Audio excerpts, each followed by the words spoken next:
Good afternoon, everyone. Welcome to another Wednesday market review. It's Wednesday, October 2nd. We just started a new month and the market's not happy, but we'll discuss that shortly. My name is StockDarts. You can follow me on Twitter at StockDarts. You can find me on YouTube under the same name, or you could visit me at patreon.com/StockDarts, where you can find some of my trade ideas. I typically put a watch list post on Monday explaining what kind of trade I'm looking for during the week. You'll also find any recaps or recordings of these Wednesday market reviews on there. And generally speaking, if I can, I try to post a video or a blog post at least once a week, sometimes 2 or 3 times, depending on how active I am in the markets. Lately, I've not been very active because the market has not been giving us very good trading opportunities, but that's where we are. And like I said, if you like what you see here today, go ahead and visit me on there and see if you like the content on there. Other than that, let's go ahead and get started. First things we want to do is take a look at the S&P 500 and look at a chart of SPY. Now, as we can see, we had a pretty ugly day today. The market is starting to struggle. Overall, I would say this yesterday's candle was kind of a warning sign. I mentioned yesterday on Twitter that I did not like yesterday's candle and that we almost certainly would see more downside this week, and of course that's happened with today's price action. And I'll get into that in a minute and explain what I saw and why I thought that was possibly going to happen. But the more important thing to look at right now is the fact that we're now underneath a key price level on the S&P 500, and not just the S&P 500. We're on the Nasdaq and the Dow Jones as well, and we've had a lot of backtracking here. And we are no longer in the same place we were last week. Last week we were basically just consolidating below all-time highs and trying to set up for a bounce and a re-challenge of those levels. And with today's move down, we're now back in a more neutral stance. A lot of people would jump to conclusions and say this is pretty bearish. And while this could be the beginning of a more bearish move, I think what's more important to look at right now is the fact that we've transitioned from what was a pretty bullish stance in the market to a more decidedly neutral place. And of course, there's definitely room for more downside. But I think more than anything, what it means is the market was not ready to really push to new highs, which we kind of came to that conclusion anyway, based off of what we were seeing with IWM and with the small caps, and just with the general undercurrent of the markets. For those of you that were here last week and have been here the last couple of weeks, you'll know that we've been watching some notable divergences in price action. One, of course, the small caps, but that's been a divergence for a while now. But two, a lot of the FANG names like Facebook and Amazon and Netflix have not really been participating when the market's been sort of setting up to push to new highs. And when you put all that together, you end up getting a market that's chopping around and isn't really ready to break out. Now,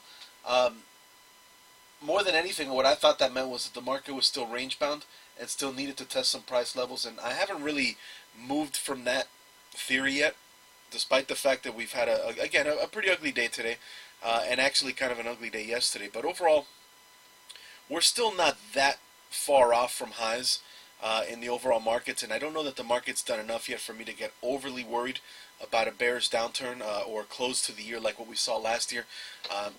We'll backtrack a little and show. So last year, the market really started to struggle right around October, very close, very similar time. And what started off as just kind of a quick downturn eventually turned into a really drastic drop at the end of the year as we closed very, very poorly and actually broke through some very critical support levels. And at that point, we're threatening a market top and a real rollover as far as price action is concerned in the markets. Now, we spent the beginning of this year basically backtracking that entire move and almost making a straight beeline all the way back to new all-time highs. And what we spent basically the second half of the year is consolidating on the upper edges of the range that we spent. And I'll go to the weekly chart for this, just so you can get a clear picture. So we've spent the last 4 or 5 months just kind of consolidating very near highs and setting up for what could be an attempted push towards new all-time highs either at the end of this year or beginning of next year. And while it certainly was possible that we could have done that a couple of weeks ago, I think when you looked under the hood and you saw what the FANG names were doing, and like I said previously, what IWM was doing, It showed a market that maybe wasn't quite ready to push through, but overall was still doing bullish things and still kind of just trying to build up steam and trying to work through all the supply and all the distribution that will naturally occur at such a high price point in the market, and you know, especially when you look at a ceiling that's held the market in check for the last 2 years or so. And so that's really what we're doing right now. We're still trying to absorb all that supply. And at the moment, there's more supply than buyers, which is why we've turned right back down and started heading south again. Now, the key to point out here is the last 2 or 3 times that this market has been knocked down, it hasn't gone too far, right? So if you look at what happened last year when we started to drop off of a push to new highs, really, we weren't able to find buyers in any kind of substantial way. All the way up until the end of the year and the beginning of this year. This year, we've had a couple of drops off of that, and if you'll notice, we only went maybe half of this range back in June. And then more recently, in July and August, we really only pulled back maybe a quarter of the range that we spent the last couple of years in.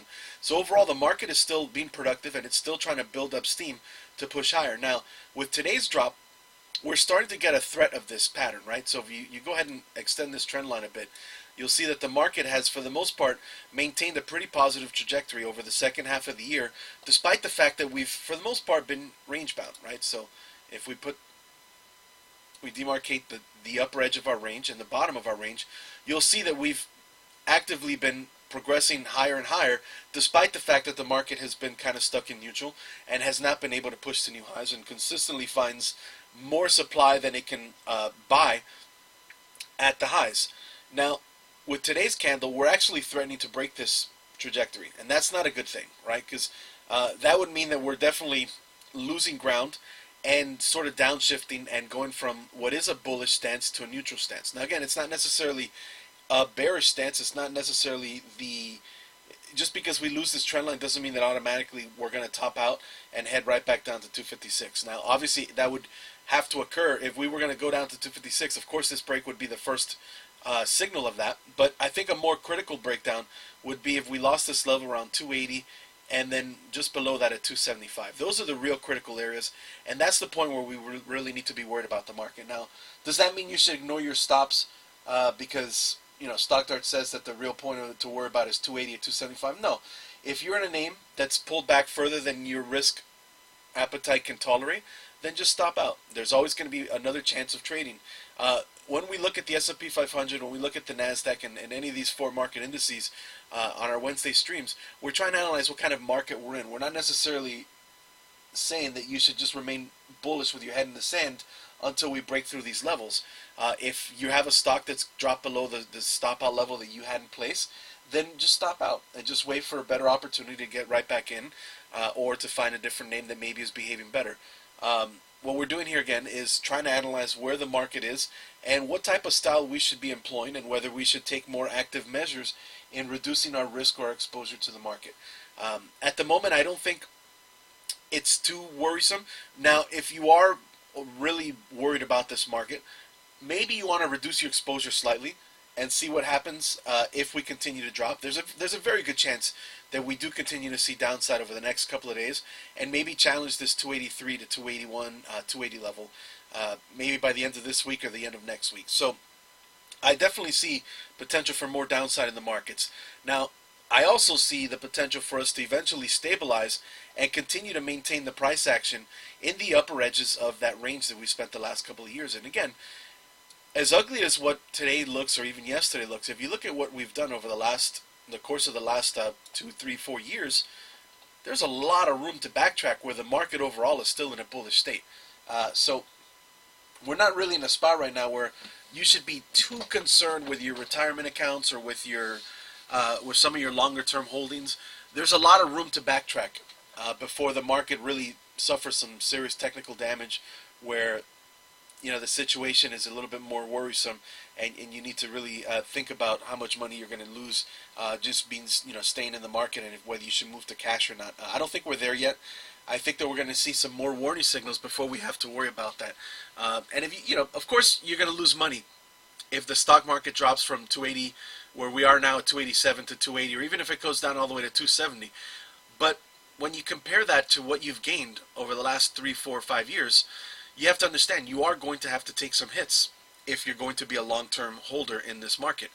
Look at what happened last year, and then compare where you were at the end of December to where you are now, right? So, in general, in these sorts of situations, you really need to just be careful of not overreacting to what the market's doing and understanding what your overall goal is in the market and what your objectives are as far as your trading account is concerned. If you're a swing trader, if you're just swinging and holding trades for short amounts of time, then now's the point where you probably want to be more cautious and trade a lot less actively, and more than anything, just kind of stay away from trying to chase the price action down or up. I think it's in this sort of situation with the 2 days that we've just had, a lot of traders are probably thinking or itching to try to get short, and at this point you're a little late for that, and to try to get short in the hole here is usually what gets a lot of traders into trouble. Now, of course, there is more potential for downside, and I do think we probably drop, but at this point the risk reward is just not there. Now, if you want to buy and you want to go ahead and take the opposite end of this, it's not really there yet either, right? You want to wait till you have some sort of pattern telling you that there's been some support found, that the buyers have stepped up and are ready to sort of maintain this trajectory and keep the market trying to climb higher. Or even if we drop further, you have to really wait till you see where support is found, and where the market decides it's ready to bounce again. So I think at the moment, unless you are a day trader, or unless you find a stock that is acting a little bit differently and is not that correlated with the market's doing right now, you're kind of just waiting for better opportunity. Or you're doing like what I've been doing these last couple of weeks, which is selling premium. And today's a fantastic day to sell premium if that's something that you're into.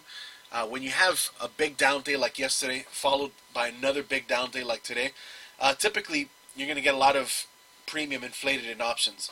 And if you have a very good read on any particular equity, particularly on support levels that you have confidence in and that you could trust, and a trading style that you can trust, then this is a great time to go ahead and look at selling premium, whether it be through put spreads, iron condors, or even possibly calendar spreads. This is where you want to go ahead and try to get more actively involved in taking advantage of the way volatility works in the market and the way premium in options behaves during these types of days. Other than that, you really should be kind of sitting on your hands and waiting for better opportunities. Now, let's analyze the S&P 500 in a little bit more short-term time frame and try to figure out exactly what we should be looking for. So, like I said, we clearly found the top around 301, at least in the short term.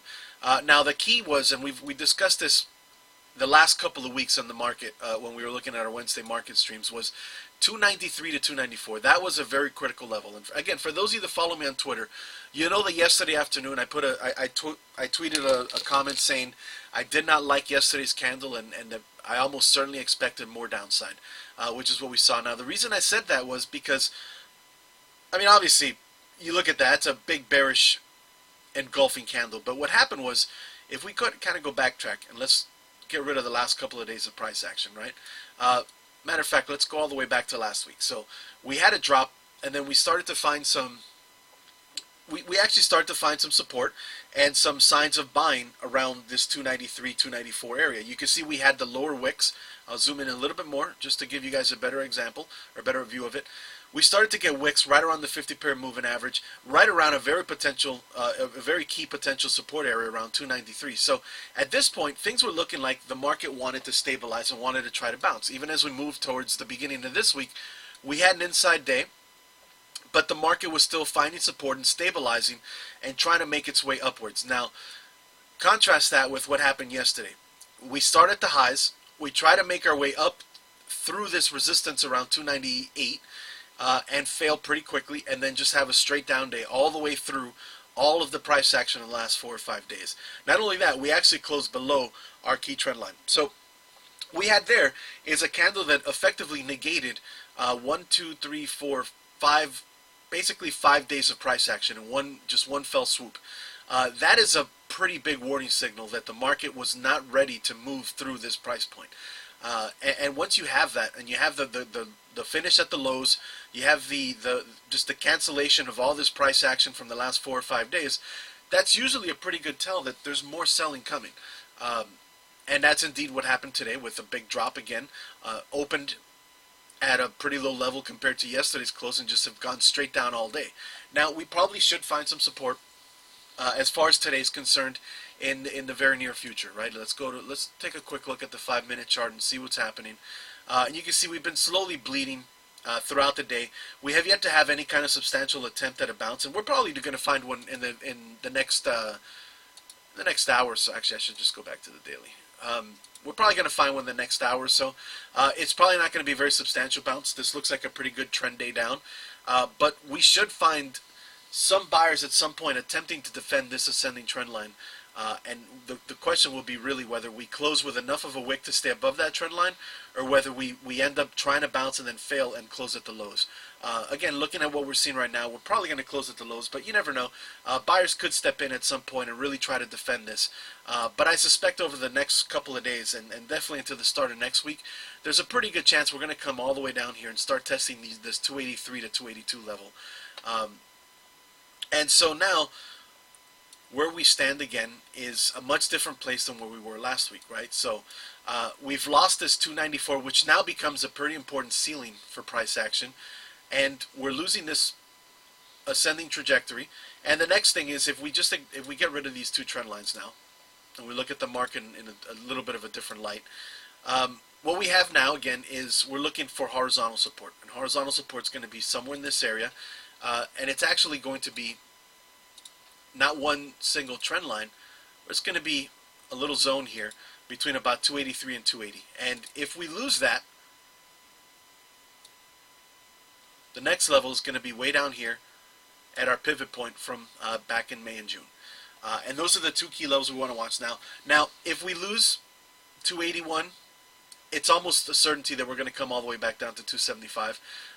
You never want to say absolutes in the market because the market tends to try to fool traders, and so there might be the case that we have a false breakdown and then try to make a move. But more likely than not, if we lose this key level around 281 to 280, it's not that far down to come down to this, and a lot of times these lows act as magnets. The price action really needs to test. So we don't want to lose this level here. We don't want to lose this 282 to 281, because if that happens, there's a good chance that the bears are going to really try to push the market even further down, and then at that point we're right back to where we were last year, where we're threatening a true breakdown to the end of the year, and possibly all the way back down to the bottom of the range. And that's really not what we want to see. Throughout the year, the market has been very constructive.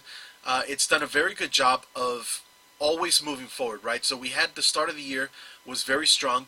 We encountered a little bit of resistance around 265 that lasted for about a week and a half, just went right through there. Then we encountered a much stronger level of resistance around 280 to 281, and you can see we spent a couple of weeks below it, then a couple of weeks above it, and then we made our way all the way upwards towards new highs. Then when we had our first substantial pullback, we still only kind of backtracked and maybe retraced half of the move that we had throughout the year. And then we made our way back upwards, and then again, the last time we had a big retracement, we didn't come all the way back. We've continued to march forward and not really lose the upward trajectory of the market. So this is the first time that we're attempting to threaten that. But even then, despite the fact that we are sort of breaking this trend line, until we fall below 280, we haven't actually made a lower high. And I think that's a lower low. And so that's what we're looking for right now, is we don't want to actually start to lose the actual pivots. So despite the fact that we're losing this trend line, as long as we maintain price action above 282, then the market is still holding in a bullish to neutral stance. But if we lose that, then all of a sudden the market is starting to curve downwards. And that's when you really start to worry, and that's when you have to start really reanalyzing where you stand in the market. That being said, we have definitely seen a big change in character, and at the moment we can no longer have the same certainty in a bullish outcome that we had last week or the week prior to that. We're definitely in a much different environment. Now again, if you really think about it, we're just in a neutral environment. We're still just trading sideways. We've been trading sideways since the end of 2017, and we're just holding in a neutral stance. If you look at it in the intermediate term, we've been trading sideways for a few months now. Again, what have we done really since June other than trade this big triangle that's been forming for a while now? So we're threatening to break out of that triangle, but that doesn't mean that we're necessarily not in a neutral stance anymore, because there's another way of looking at it that we've just been trading between 302 and about 280 to, basically about 280 to 300 over the course of the last 5-6 months. And it might just be that that's the case again. We have to come back and test the 200 pair moving average and possibly 282, 281. So that's where we stand right now. Again, I think there's more negative possibilities here. I think that there's a chance that we do head further south from this, but I'm not ready to call it a market top. I think that we're still in a neutral environment, and I think that we can still take trades on both sides right now. And the most important thing is be patient and wait for the proper opportunities. And if you have the capabilities, this is where you want to be selling premium. Now, let's take a look at the NASDAQ and see where we stand there. As you can see, it's going to be very similar to the S&P 500. We very clearly lost that upwards trajectory on the market, right? But we haven't backtracked below those pivots yet, right? So again, we have this pivot here. For those that maybe don't know what I'm talking about, a pivot is when you have a strong move in the market that then turns around in the opposite direction, right? So this up here would be a pivot high. This would be a pivot low, right? Because the market pivots off of that action. And then our next major pivot would be up here around 196. And then our next major pivot on the downside would have been up here, right here around 179, right? So what we're doing right now is we're coming back down, and we're going to eventually set up another pivot. And what we don't want to do is fall below this one, which looks like we're going to have to come back and at the very least, test it. So there's definitely a change, again, where the market is no longer just climbing steadily. Because when we form our next pivot, unless we actually form a bottom today and decisively start to bounce off of this, we're more likely than not going to come back down and retest that other pivot. And again, that's not necessarily signifying the death of our bull market or a market top. It just means that the market has to trade sideways, and we have to establish a more substantial base and a more substantial support level before we move forward. Now, that being said, of course, things have changed drastically, and you should be a little bit more cautious with how you're trading right now. Now, the key levels on the NASDAQ that we should watch, again, somewhere between 179 and 178. You can see I've had this line, this dotted line, for a while, because that's been an important line in the sand for the market throughout the year. It was a critical area for us to watch as we were trying to make our way higher. It was a critical area to watch as we pulled back in May and June, and then it was a critical area that we supported just above back in August. And so if we come back down to that level, that's really the key line in the sand that tells us that the market is not ready to bounce. And if we do lose this level, then again, more likely than not, we're going to have to come all the way down and test this June pivot.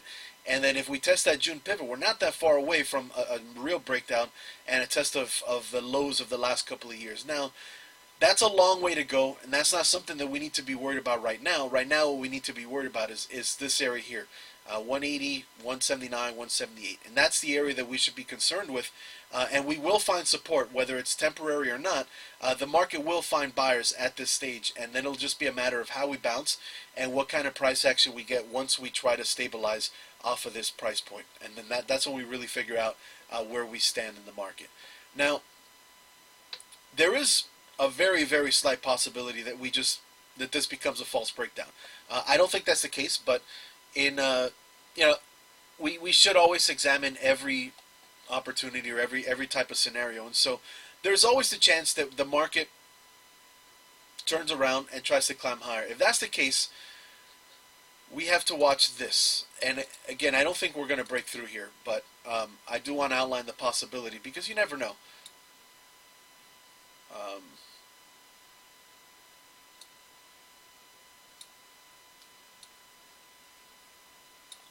All right, so if you were to look for a bullish change in the market, it would have to break through here. It'd have to break this descending trend line. It'd have to break the green horizontal trend line. That's a lot of price action to get through. And if we do have a bounce in the next couple of days and we come right back to that price point, that's a good spot to probably look at a short, unless we're able to break through it. So keep an eye on that, and don't get sucked into, if we do have a reversal later today or tomorrow, and we make our way back up to 188 to 189, don't get too excited about it long unless we can get through this critical area here and get right back up above 189 to 190. I think on the NASDAQ, it's a pretty clear picture of what we need to break through, and that's going to be a lot of potential resistance that we'd have to really hammer our way through in order to get back to where we were last week, and more importantly, the week before that, and threaten all-time highs again. So that's going to be a key area to watch, and I think an area that's more likely than not going to be a scene of failure for the bulls, at least on the first attempt.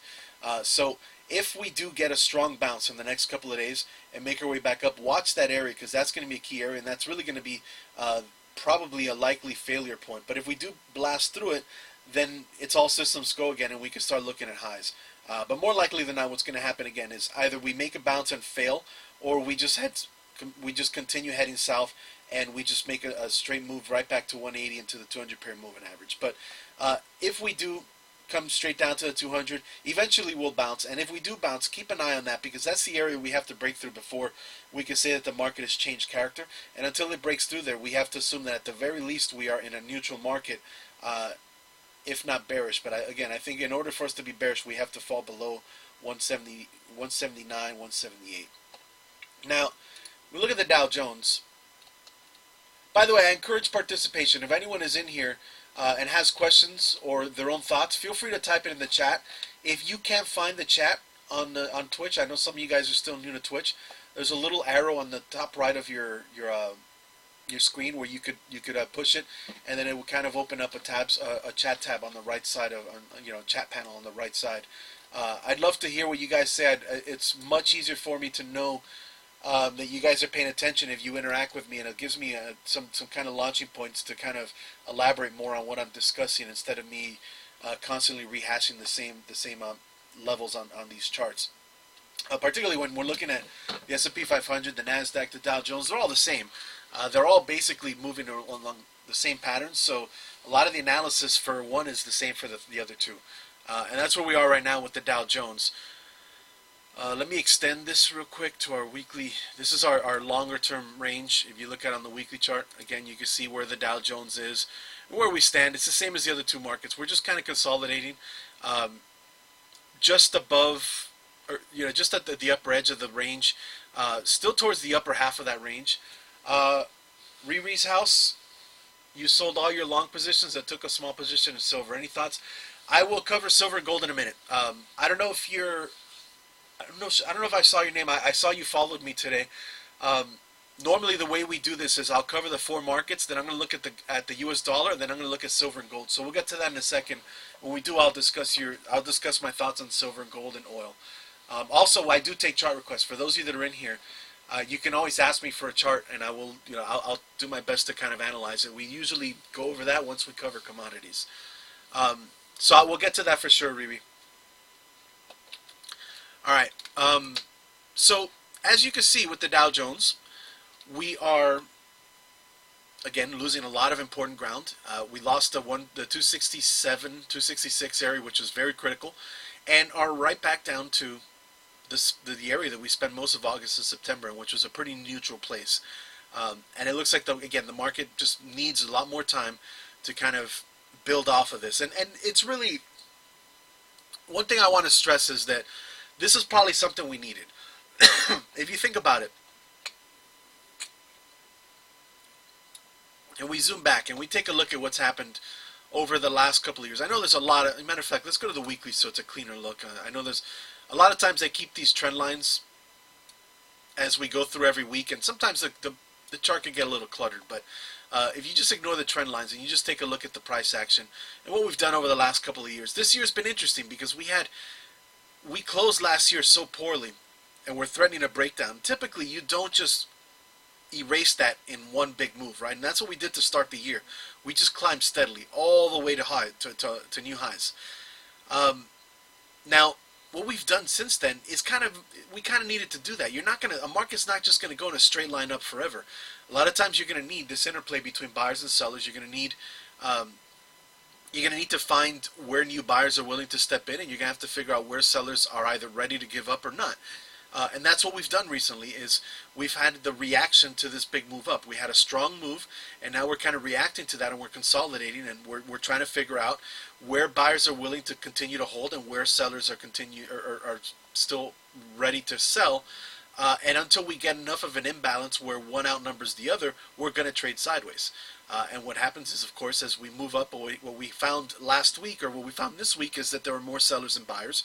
And I know it's an oversimplified approach, but that's really the way you have to look at the market. Is you want to trade in general. You don't want to overcomplicate things. It's really simple. There's either more buyers or more sellers, and that's how we get this interplay between the two. And the market's always seeking out to try to figure out where the sellers are hiding and where the buyers are hiding. And at the moment, we flip from looking for sellers to looking for buyers. And so the pattern throughout the year has been that the buyers have been more aggressive as the year has gone forward. That's why we started 222. Then we found some buyers again at 252. Then some at 248, so a little bit of a backtrack, and then again some buyers at 254. Now the question is, are we going to have to come back and find them again at 254? Or are we going to head lower? Where are they really waiting? And I suspect they're going to be hiding around 254 to 255. That's been an important area, but until we see that happen, that's really where we stand right now. Now, we go to the daily again, and we just want to look at some of these key levels again. They're all the same as what we saw in the S&P 500 and the NASDAQ. We have the same line in the sand that's critical, and we now have our resistance level, which was what was supposed to be support. Until then, we're going to go back and forth between the two. Now, the last index is really the black sheep of the family, and that's IWM. And IWM is kind of the big warning signal right now. The canary in the coal mine, if you will, because it is all the way back down to the lows for the most part. Again, last year we closed the new lows. I don't want to count last year's big dip because that completely violated the range that we spent. So as far as analyzing the range that we spent the last couple of years, and I think it's more, it's easier to interpret if we look at it in this pattern. And there's always going to be breaks back and forth through ranges.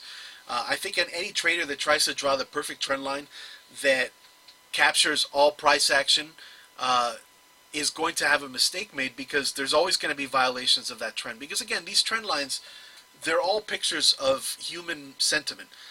And humans aren't going to all agree on the same penny or the same trajectory on a name or on a stock or an equity.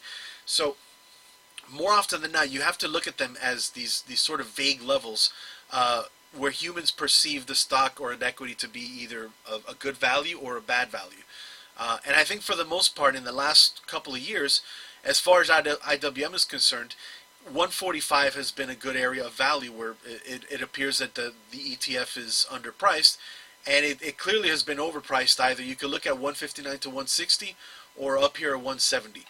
And at the moment, we're right back down to the bottom of that support level, which is around 145. And this has been the index that has really warned us that the market is not ready to break to new highs. And we've been watching it for a while now. And for those of you that were here last week or the week before, or I mean pretty much any week over the last 6 months, you'll know that the line for me that's critical as far as looking for a more bullish stance in the market is 158. In order for us to really, or for me to get behind the idea of a market rallying to new highs, substantial new highs, we would need IWM to break this level. And as you can see, it was clearly smacked down once again once we got to that level, and we've now made our way all the way back down to the lows. And this is the first real warning signal about a market that's in trouble, and a market that it maybe needs even more time to correct, would be if IWM loses this 145 to 144 level. This is if you're really worried about a downturn in the markets, this is your first warning signal, and unfortunately there's a very, very good chance that we're going to lose this level. Whether it's a false breakdown, whether it's just a quick drop below it and then a move right back up, this is really what we need to watch. And so hopefully what we see in the next couple of days is IWM find some support in this area and attempt to bounce. And as it attempts to bounce, the other indices will all stabilize and try to find clear levels of support. Now, I will say one thing. I am more concerned with the price action on the S&P 500 and the NASDAQ over what I see on IWM or even what I see on the Dow Jones. I think those are the two indices that mean more to me right now as far as analyzing what's happening with the price or with the price action in the markets. But that being said, IWM's price action does worry me because again, it shows that buyers are still very fearful and very worried about the overall tone of our market. And it's been the case for quite a while now, even though the underlying market has all been very strong and sort of the story has been bullish. The small caps have painted a different picture and have told us that under the surface, traders are still very fearful and still have one foot out the door. Because again, for those of you that maybe are new here, these are the more volatile assets, so the ones that entail more risk. And if they're underperforming, that means traders are not really that excited about assuming risk, which means again that there's more fear in the marketplace than maybe what you would see just by taking a look at the S&P 500. So that's where we stand with this. Again, not a lot. There's really not a lot of levels to look at. There's only two real important levels to look at as far as IWM is concerned. We're just above one of them, which is 144 to 145, and then on the other side is all the way up at 158 to 159. And until we break through that, I think the market is stuck in neutral. And so that's really the key as far as trying to break out. Is we need to get back above 159, and if IWM falls below these levels, then I think at that point we need to be a little bit more careful, even than what we're trying to do right now, and really watch to see what happens and whether the other three indices follow suit or not. But again, the key really for me is the S&P 500 and the NASDAQ. If they can stay above this 281 to 280 level, if we do, then we're okay. Now, if IWM falls below its lows and these guys come all the way down here, then that's when we have to worry. That's when we have to figure out what we want to do next. But again, I suspect that we will find support here. So even if IWM loses their support levels, I think that if we will find at least initial support on the S&P and the NASDAQ. And then it'll be a question of what happens as we try to bounce off this level and whether it's a real short bounce and then a resumption down, or whether we find a substantial bounce and continue to trade sideways and make our way back higher. So that's where we stand with the four major markets. It's not nearly as pretty today as it was last Wednesday, and last Wednesday wasn't even that pretty to begin with, but it was definitely a lot more hopeful and a lot more bullish than where we are right now. But again, I think more than anything, I want to stress the fact that I think we're neutral right now, not necessarily bearish, and I'm still going to go along with the same pattern that I've been doing over the last few weeks, which is basically trading in any direction. For those of you that follow me on Patreon, you'll know that the trades that we've had that have been more successful lately have been shorts. Stuff like NetApp, which was just an outright short and which has worked out really well for us. And then we had another trade on Winnebago, which was selling premium as it came up onto this 40 level, which has worked out pretty well for us throughout the last couple of weeks. And so we've been more focused on trying to take advantage of premium, trying to take advantage of a market that's range bound, and looking at plays both to the short and the long side. Now the long plays haven't worked out quite as well, but they did okay for us to start. For instance, we had Match, which had broken out, but eventually turned around. But we were able to stop it out for a small profit because we did get the initial move up. And then we had the trade this week, which was a potential trade on Facebook, which never even triggered. So we never got caught in an attempted move on that. But we've been looking at longs and shorts, and I think I want to stress the most important thing is what's been working right now is premium selling. Again, I know not everyone is comfortable trading options, but that's what's been working the best recently is looking at premium sells. Now, let's take a look at the U.S. dollar, and then we'll move on to gold and silver and to Riri's potential position here. So if you look at the UUP index, you can see that the U.S. dollar has been pretty strong over the last couple of weeks. Now, yes, the last couple of days we had a little bit of a surge down, but overall the U.S. dollar has been acting very strongly. If we go ahead and sort of take a look at this trajectory, you can see basically it's been going straight up for 4 or 5 months now. And as long as it's going like this, it's going to make the trek for gold and silver difficult, right? And so we've had a nice couple-day drop, which has probably given gold and silver a little bit of relief. And we'll get to them in a second, but overall, the U.S. dollar has been pretty strong. Now, what we've noticed recently is that a lot of this is a function of euro weakness. So here's a chart of the euro US dollar. Now again, this is inverse because this one's priced in euros, and you'll see that the euro had a pretty big breakdown. It's attempting to bounce today, and if we can get a substantial bounce here, there's a lot of room for the euro to kind of recover and still be kind of in a bearish chart, but at least kind of get a relief bounce and sort of make its way upwards and stop bleeding as bad as it's been doing. You can see again the trend basically the opposite of what we just saw in the UUP index, but there was this is a nice attempt at a bottom here, right? We've got a little flag that ended up failing, and we've got to move upwards through it, and there's a lot of potential overhead resistance, but there's a chance that the euro could bounce for the next 3-4 days.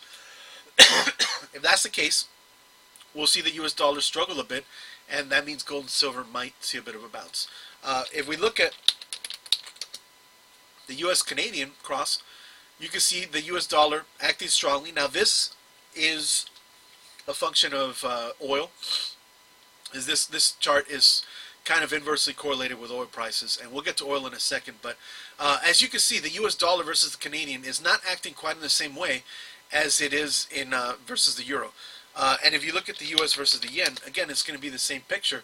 We don't quite have the same trend. Now, these last two are priced in US dollars, so they should be very similar to what we're seeing in the UUP index, and it's not the case at all. As you can see, the US versus the yen is stuck in neutral and is basically just attempting to bottom out after kind of a strong downtrend. So overall, what we're seeing with the US dollar, at least as far as the aggregate picture, is really just a picture of what it's doing versus the euro. And when we look at individual currency crosses, you'll see that they're not really behaving the same way.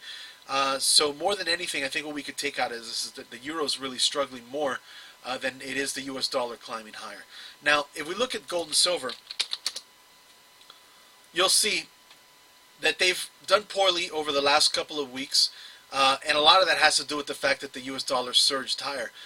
Now, the last 2 days, the US dollar dropped, and gold and silver have found some support. Now, for those of you that follow me regular, a couple of weeks ago, we pointed out the fact that there was a potential bounce play here as gold and silver came into the support zone. It occurred.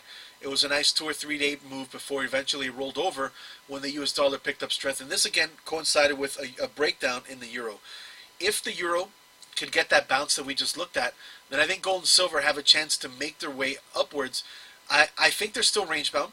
I don't think that they are ready to push to new highs, but they are trading in a range. And if I go ahead and just sort of reappropriate this rectangle, and instead of marking it as the gap, if we just look at the range it's in, you can see that it's kind of making its way towards the middle of the range, but there's still plenty of upside to get towards the upper edges of the range. Now, if I were looking to trade this, I'd be looking probably for a target around 143 to 144. You can look at, we have a new pattern sort of developing here, and it's probably going to get stuck there because, again, I don't really see that much upside for the euro. And I think once the euro gets back to here, the US dollar will probably find some strength, and that is going to put some pressure on gold and silver. And so I do think there's a few more days of upside in gold, and if we move to silver, we'll see a sort of a similar picture, but not quite the same, right? You can see silver had a lot of weakness overall, and it did have a nice bounce the last couple of days, but it has more overhead work to do to get back up to here. And I see this as a potential level of resistance now on SLV. So, Riri, as far as your position on SLV, you entered it today, hopefully in the morning and not recently. I think at this point, what we're looking for is a move back into the 1670 to 1680 range. Is there potential for it to push through there? Yes, of course. There's always a chance that it makes its way back up to 1730. But for now, if I were in this trade, if I took this trade, I probably would have taken it a day ago.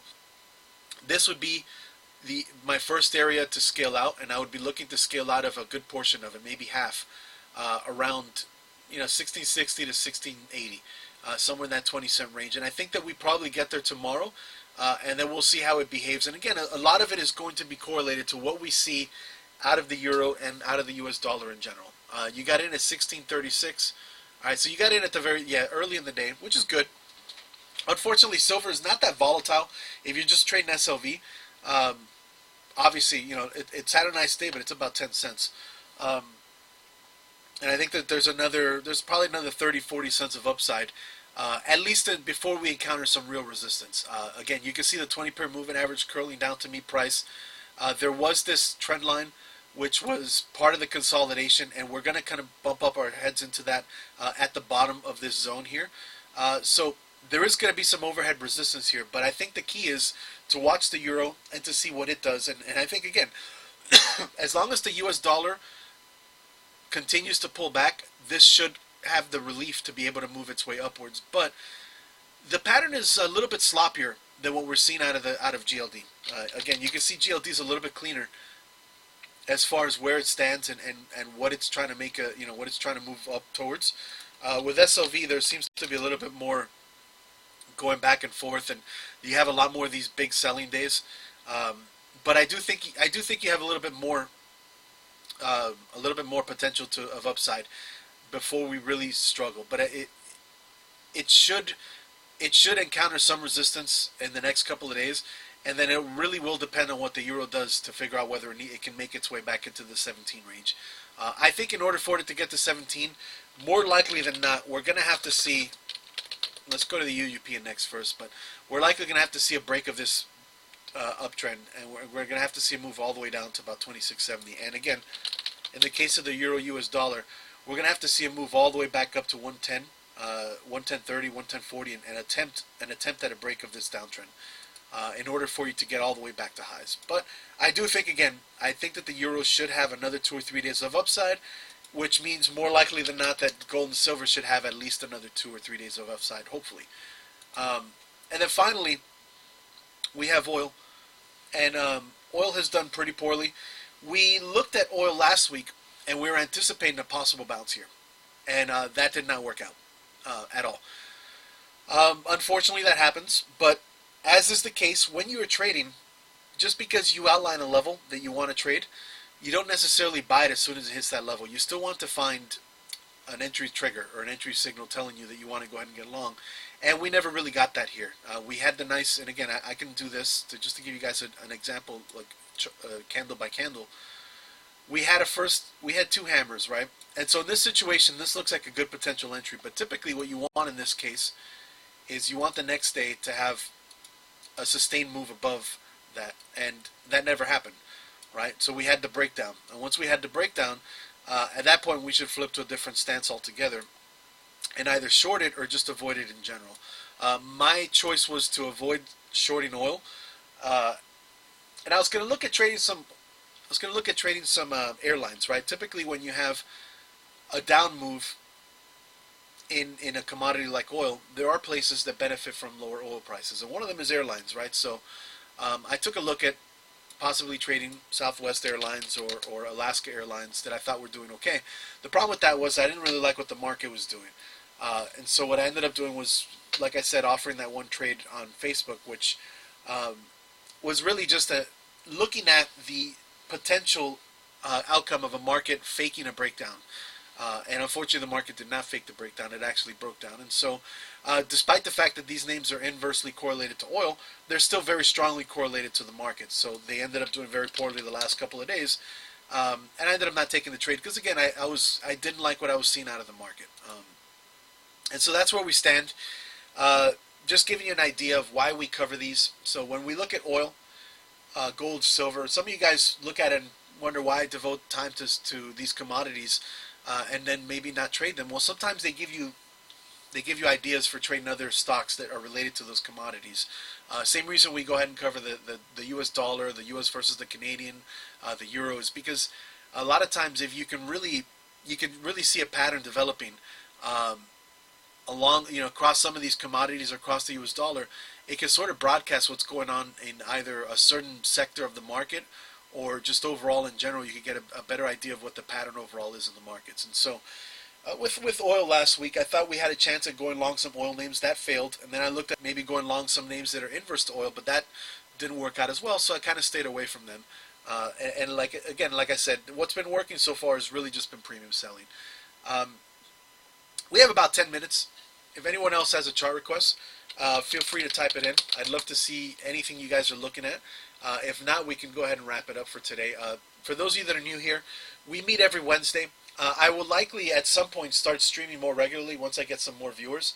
But for now, I basically stream every Wednesday. I stream for about an hour from 12:30 to about 1:30, and we just go ahead and cover the markets and commodities and try to understand what kind of market we're in and try to really figure out what trades are working during particular environments or trading time frames. All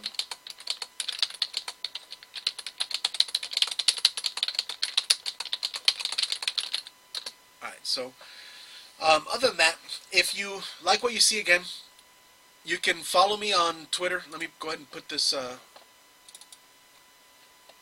me put my social media stuff up here again.